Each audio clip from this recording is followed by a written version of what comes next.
तूफानी समंदर भी जिसके आगे खामोश हो जाए।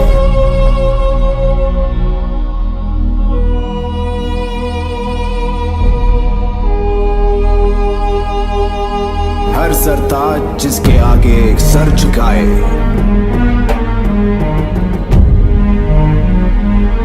धरती की छाती का लाल,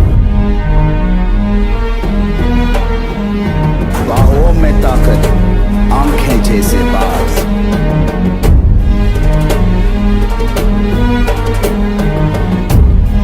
जंगल का दुलार,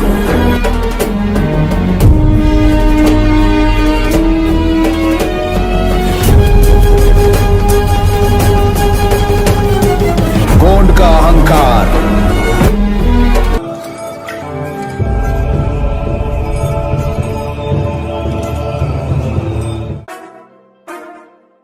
एक शोला है दहकती आग का, धार जैसी नंगी तलवार का।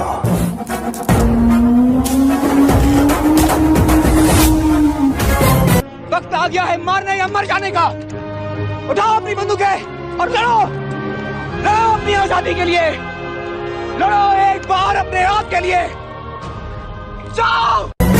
ट्रिपल आर फिल्म की खास बातें क्या हैं? स्वतंत्रता सेनानी अलोरी सीताराम राजू की कहानी क्या है और ये फिल्म बाहुबली का रिकॉर्ड क्यों तोड़ देगी? मैं आपका स्वागत करता हूं बॉलीवुड के फिल्मी गलियारे में। बाहुबली फिल्म एस राजामौली की ट्रिपल आर ये बड़े बजट में बनने वाली पीरियड ड्रामा फिल्म है। कहानी होगी आंध्र प्रदेश के दो क्रांतिकारियों की जिन्होंने अंग्रेजों के खिलाफ आजादी के लिए संघर्ष किया। स्वतंत्रता सेनानी अलोरी सीताराम राजू और कोमाराम भीम। ऐसे में अटकलें ये लगाई जा रही थी कि अजय भी कोई असली कैरेक्टर ही प्ले करेंगे। अब इस मामले पर कुछ रिपोर्ट्स आई है जिसमें ये कहा जा रहा है कि ट्रिपल आर में अजय सरदार भगत सिंह के रोल में दिखाई देंगे। यही वो किरदार होगा जो सीताराम राजू और कोमाराम को अंग्रेजी हुकूमत के खिलाफ खड़ा होने के लिए प्रेरित करेगा। इस फिल्म की कहानी तो रियल लोगों से प्रेरित, लेकिन कहने के तरीके में थोड़ा मिलावट रहेगी। खबरों की माने तो उन फ्रीडम फाइटर्स की कहानी बिल्कुल रियल न रखते हुए थोड़ा फिक्शन रखा जाएगा। सीताराम राजू का जन्म 4 जुलाई 1897 को विशाखापट्टनम जिले में पौंड्रिक गांव में हुआ। उनके पिता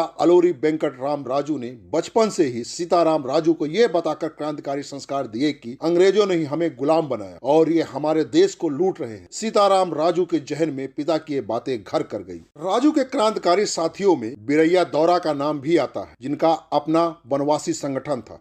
इस संगठन ने अंग्रेजों के खिलाफ युद्ध छेड़ रखा था। अंग्रेज बिरैया दौरा को फांसी पर लटका देते, लेकिन तब तक सीताराम राजू का संगठन बहुत बलशाली हो चुका। पुलिस राजू से थर-थर कांपती थी। वो ब्रिटिश सत्ता को खुलेआम चुनौती देता था। सीताराम राजू के संघर्ष और क्रांति की सफलता का एक कारण ये भी था कि वनवासी अपने नेता को धोखा देना, उनके साथ विश्वासघात करना नहीं जानते थे। कोई भी समान व्यक्ति मुखबिर या गद्दार नहीं बना। सीताराम राजू ने लोगों के मन से अंग्रेज शासन के डर को निकाल फेंका और उन्हें असहयोग आंदोलन में भाग लेने के लिए प्रेरित किया। कुछ समय के बाद सीताराम राजू ने गांधी जी के विचारों को त्याग दिया और सैन्य संगठन की स्थापना की। उन्होंने संपूर्ण रंपा क्षेत्र को क्रांतिकारी आंदोलन का केंद्र बना लिया। मालाबार को पर्वतीय क्षेत्र छापामार युद्ध के लिए अनुकूल था। इसके अलावा क्षेत्रीय लोगों का पूरा सहयोग भी उन्हें मिल रहा था। आंदोलन के लिए प्राण तक न्यौछावर करने वाले लोग उनके साथ। इसीलिए आंदोलन को गति देने के लिए गुदेम में गांव मल्लू डोरे और गांव गौतम डेरे बंधुओं को लेफ्टिनेंट बनाया। आंदोलन को और तेज करने के लिए उन्हें आधुनिक शस्त्र की आवश्यकता थी। ब्रिटिश सैनिकों के सामने धनुष बाण लेकर अधिक देर तक टिके रहना आसान नहीं था। इस बात को सीताराम राजू भली भांति समझते थे। यही कारण था कि उन्होंने डाका डालना शुरू किया। इससे मिलने वाले धन से शस्त्रों को खरीद फरोख्त करने लगे और उन्होंने पुलिस स्टेशनों पर हमला करना शुरू किया। 22 अगस्त 1922 को उन्होंने पहला हमला चिंतापल्ली में किया। अपने 300 सैनिकों के साथ शस्त्रों को लूटा। दोस्तों, आज के लिए बस इतना ही। अगर आपको इनकी कहानी को और डिटेल में जानना है तो मैं आपको पूरी तरह से बताऊंगा। इस फिल्म की लोकप्रियता को देखते हुए कहा जा रहा है कि ये फिल्म बाहुबली का रिकॉर्ड आराम से तोड़ देगी।